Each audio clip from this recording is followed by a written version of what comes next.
দেন পরবর্তী 2 দিন আমাদেরকে সেখানে মানে আটকে রেখে যত ধরনের ফোর্স করা যায়, ভার্বালি, ফিজিক্যালি, যত ধরনের, এবং রাষ্ট্রে এমন কোন আইন প্রয়োগকারী সংস্থা নেই যারা আমাদের সাথে ওই সেফ হোমে বসে নাই, এবং মেন্টালি যত ধরনের টর্চার করা যায়। একবার আমাকে বলে যে সার্জিস রাজি হয়ে গিয়েছে, সুতরাং তুমি যদি রাজি না হও তাহলে তোমার ভবিষ্যৎ তুমি দেখবা। এবং আমরা সেখানে মিডিয়ার ভূমিকাতে পড়ে আসছি। আজকে আমরা মিডিয়াকে দেখছে সব জায়গায়। আমি মিডিয়ার উপরে প্রচন্ড পরিমাণ ক্ষুব্ধ। ওই নিয়ে আসে হাসিব যেহেতু মাদ্রাসার স্টুডেন্ট ছিল, হাসিবের প্রতি আরো বেশি তাদের ক্ষোভটা বেশি ছিল। দেন সর্বশেষ স্টোরি শর্ট করি, সেটা হচ্ছে যে সর্বশেষ আবার ডিজিএফআই এর একদম পুরা যে টিমটা, ওই টিমটা ওখানে আসেন। ওই দিন হচ্ছে যেদিন আমরা পদ্মাতে যাই। তারপর আমাদের কথা হচ্ছে আমরা সেখানে যাব, কিন্তু মিটিং করব না, আমাদের যে দাবিগুলো আমরা সেই দাবিগুলো দিয়ে আসবো। সেখানে সার্জিস আমাকে বলে যে দেখো, ওনারা যেহেতু বলছেন মিডিয়া সেখানে আসবে, সুতরাং আমরা অন্তত মিডিয়ার সামনে আমাদের যেই বর্তমান পরিস্থিতি সেটা আমরা উপস্থাপন করতে পারবো। ওনারা যদি মেরে ফেলবে, কিন্তু আমরা ওখানে উল্টা স্ট্যান্ড নিব। তখন আমরা ওই সিদ্ধান্ত নিয়ে আমরা পদ্মাতে যাই, কিন্তু আমরা একটা মিনিটের জন্য ওনাদের সাথে আমরা কোনো বসি নাই। আমরা 8 দফা দাবি, 9 দফা থেকে 8 দফা আসছে, সেটাকেও ওনারা কেটে দিয়েছে, সেটাকেও ডিজিএফআই নিজে কেটে দিয়েছে। এবং আমাদেরকে যখন আমরা আসছি নিচে আসার পরে আমরা দেখলাম মিডিয়া এখানে যারা আছেন, এই ক্যামেরাগুলোর লোগো সহ মিডিয়া, তাদেরকে আমরা সেদিন সেখানে দেখেছিলাম। এবং আমরা সেখানে আমাদের সাথে যা হয়েছিল আমরা স্পষ্টভাবে সেই ঘটনাগুলাই বলেছিলাম। দুঃখজনক হলেও সত্য, আবার যখন আমাদের সেই ফোনে নিয়ে আসা হয়, আমরা দেখেছি ডিজিএফআই ফোন দিয়ে সেটাকে ইন্টেনশনালি এই প্রত্যেকটা ভিডিওকে কাট করেছে। এবং আমরা দেখেছি যে না, এই হেডলাইন যাবে না, আপনারা এই হেডলাইন দেন, ভিডিওর এই অংশ যাবে না, আপনারা ওই অংশ দেন।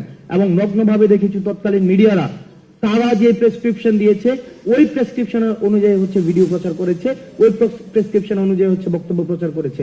আমরা স্পষ্টভাবে বলেছিলাম র ভিডিও এখন আমার কাছে আছে, যেটা কোনো সংলাপ নয়, এবং আমরা কোনো শাটডাউন কর্মসূচি প্রত্যাহার করব না। কোন শহীদের রক্তের সাথে মারিয়ে এসে আমরা কোনো সংলাপ করতে পারি না। কোনো বক্তব্য সেদিন আমাদের প্রচার করা হয় নাই। এখানে সবগুলা মিডিয়া যারা আছেন, সবগুলা মিডিয়া সেদিন পর্দার সামনে ছিলেন। এখানে সবগুলা মিডিয়া সেদিন পর্দার সামনে ছিলেন, সবগুলা মিডিয়া। হয়তো আপনারা ছিলেন না, কিন্তু আপনাদের হাউজের অন্যরা হয়তো বিট করতে এসেছিলেন, সবাই ছিলেন। কিন্তু সেদিন কিন্তু আমাদের বক্তব্য প্রচার করা হয় নাই, আমাদেরকে ন্যাশনালি ভিলেন বানানোর এখানে প্রচেষ্টা করা হয়েছে। এবং ওই 2 দিন আমরা ওই সেফ হোমে বসে দেখেছি যে মিডিয়া আসলে মিডিয়া হাউস থেকে নিয়ন্ত্রণ করা হয় না, এটা গণভবন থেকে প্রেসক্রিপশন দেওয়া হয়, এবং প্রত্যেকটা জিনিস ডিজিএফআই নিয়ন্ত্রণ করে। এবং 2 মিনিটের নোটিশে হেডলাইন গুলো পরিবর্তন করে দেওয়া হয়। যদি কোনো হেডলাইন পছন্দ না হয়, ওই মিডিয়াকে ফোন দেওয়া হয় যে এই হেডলাইনটা এমন হবে না, ওই হেডলাইনটা এমন হবে, সাথে দেখেছি সেটাকে চেঞ্জ করতে। মিডিয়ার প্রতি আমার ক্ষুব্ধতার জায়গাটা কোথায় সেটা আমি একটু পরে বলছি। এবং সেখানে হচ্ছে আমাদেরকে ক্যারিয়ার সেটেল করে দেওয়ার কথা হয় যে দেখো, এখানে যে প্রত্যেকটা মানুষ মারা যাচ্ছে, সবগুলার দায়ভার কিন্তু তোমাদেরকে নিতে হবে, সবগুলার দায়ভার। ইদামিনতে আসিফ নাইদের সাথে আমাদের যোগাযোগ হয় না, কারণ আমাদের ফোন ছিল না। আমরা বারবার চেষ্টা করছিলাম আমরা যোগাযোগ করব, আমরা কোনোভাবেই তাদেরকে আমরা সংযোগ করতে পারছিলাম না। তা আমাদেরকে বারবার বলা হচ্ছে যে বিদেশে, এবং আমাদেরকে বলা হচ্ছে যে দেখো, তোমরা যদি সেটেলমেন্টে আসো, তোমাদের যে ক্যারিয়ার, ওই ক্যারিয়ার হচ্ছে আমরা সেটেল করে দেবো, তোমাদের বিদেশে বলো, দেশে বলো, যাই বলো না কেন। এবং ওনারা আমাদেরকে বলছিলেন এই ভদ্রলোকের ক্যারিয়ার অলরেডি সেটেলড, কিন্তু আমরা কোনোভাবেই নেগোসিয়েশনে যেতে যাচ্ছিলাম না, এবং আমরা কোনোভাবেই বসতে যাচ্ছিলাম না। তো সর্বশেষ আমাদেরকে ওই দিন আমি হাসিবকে নিয়ে আসি, কারণ আমি কোনোভাবেই আমি বিষয়টাকে যে কিভাবে অ্যাড্রেস করবো, তা হাসিব আমার সাথে ফোনে যোগাযোগ করে হাসান আমাদেরকে একটা সেফ হোমে নিয়ে যাওয়া হয়। সেফ হোমটা এখনো আছে কিনা আমি লোকেশন দিচ্ছি, সেটা হচ্ছে যে আমাদের মৎস্য ভবনের অপোজিট সাইডে আন্তর্জাতিক মাতৃভাষা ইনস্টিটিউট।